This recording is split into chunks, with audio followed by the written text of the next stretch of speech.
نحمدو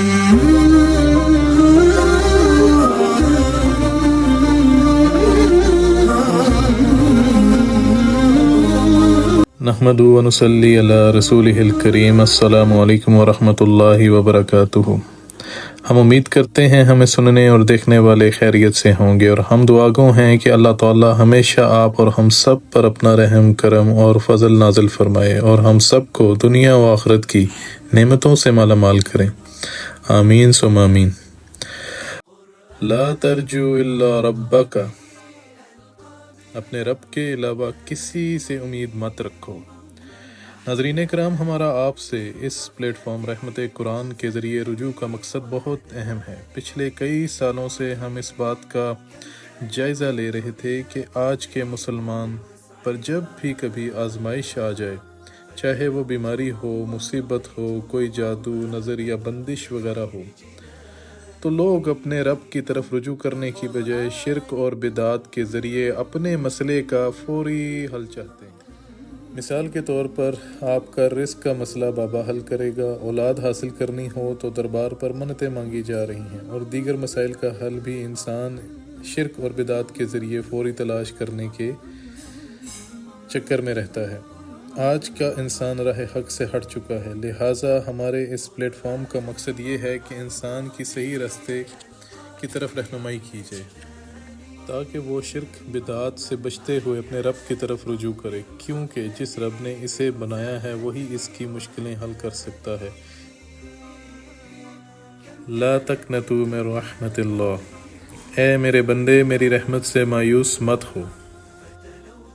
وَإِذَا سَأَلَكَ عِبَادِي عَنِّي فَإِنِّي قَرِيبٌ أُجِيبُ دَعْوَةَ الدَّاعِ إِذَا دَعَانِ فَلْيَسْتَجِيبُوا لِي وَلْيُؤْمِنُوا بِي لَعَلَّهُمْ يَرْشُدُونَ۔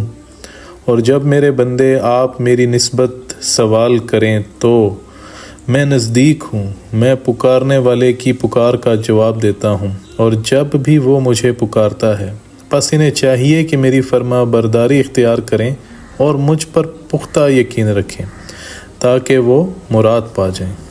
حضور صلی اللہ علیہ وآلہ وسلم کی مجلس میں صحابہ کرام بیٹھے ہوئے تھے۔ حضور صلی اللہ علیہ وسلم نے دیکھا کہ ایک صحابی بہت پریشان ہے۔ آپ صلی اللہ علیہ وآلہ وسلم نے فرمایا کہ میں تجھے پریشان دیکھتا ہوں، کیا بات ہے؟ اس نے عرض کیا، یا رسول اللہ صلی اللہ علیہ وآلہ وسلم، مجھے غموں نے گھیر رکھا ہے، رزق کی تنگی ہے، قرضوں میں جکڑا ہوا ہوں۔ حضور پاک صلی اللہ علیہ وآلہ وسلم نے فرمایا، میرے صحابی اس دعا کا اہتمام کیا کرو، اللہم انی اعوذ بک من الہم والحزن واعوذ بک من العجز والکسل واعوذ بک من الجبن والبخل واعوذ بک من غلبۃ الدین وقہر الرجال۔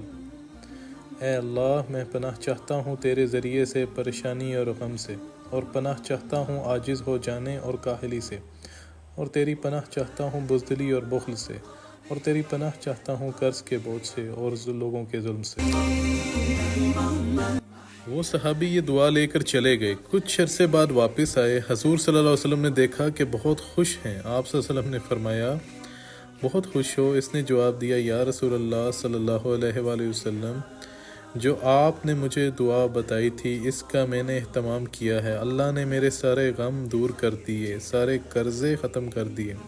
تو اس واقعے سے ہمیں کیا معلوم ہوتا ہے کہ تمام مسائل کا حل اللہ تعالیٰ کے پیغام میں اور حضور صلی اللہ علیہ وآلہ وسلم کے بتائے ہوئے فرمان میں پوشیدہ ہے۔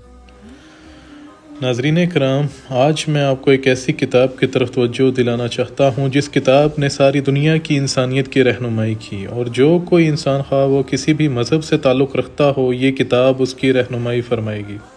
دوستو، اگر انسان کائنات کے راز جاننا چاہتا ہے جو زمین اور آسمان میں پوشیدہ ہیں، تو اللہ کا یہ کلام اس کی رہنمائی کرے گا، چاہے وہ کسی بھی مذہب سے تعلق رکھتا ہو۔ اگر اس کی تحقیق میں لگے گا تو اللہ کا یہ کلام اس کو رستہ دکھا دے گا۔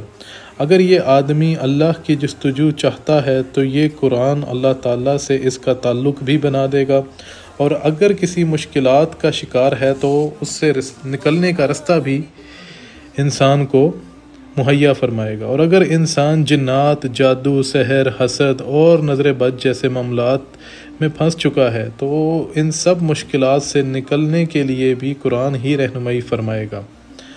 اللہ تعالیٰ قرآن میں فرماتے ہیں کہ ہم نے قرآن کو مومنین کے لیے رحمت اور شفا بنا کر بھیجا ہے۔ فرصت اگر ملے تو پڑھنا مجھے ضرور، میں تمہاری الجھنوں کا جواب ہوں۔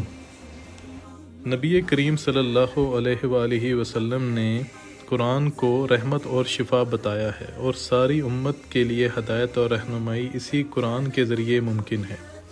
آئیں ہم بھی اس قرآن کے اوپر عمل کرتے ہوئے دنیا اور آخرت کی بھلائی کو اپناتے ہیں اور اپنے مشکلات کا حل تلاش کرتے ہیں۔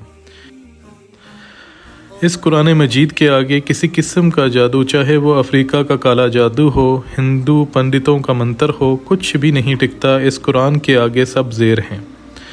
یہ کتنی بڑی بدبختی ہے کہ آج مسلمان قرآن مجید کو چھوڑ کر سفلی عملیات کا سہارا لیتے ہیں، جبکہ ان سب کے مقابلے میں قرآن اپنی پوری تاثیر کے ساتھ موجود ہے۔ اس کی وجہ صرف یہی ہے کہ ہم نے قرآن مجید سے رہنمائی لینا چھوڑ دیا ہے۔ آئیں ہم پھر سے قرآن مجید سے رہنمائی حاصل کریں اور اپنی دنیا اور آخرت کو سنوار لیں، اور اپنا رشتہ پھر سے قرآن اور قرآن جس پر نازل ہوا ہے اس ہستی سے جوڑ لیں۔ کہ محمد سے وفا تو نے تو ہم تیرے ہیں، یہ جہاں چیز ہے کیا لوح و قلم تیرے ہیں۔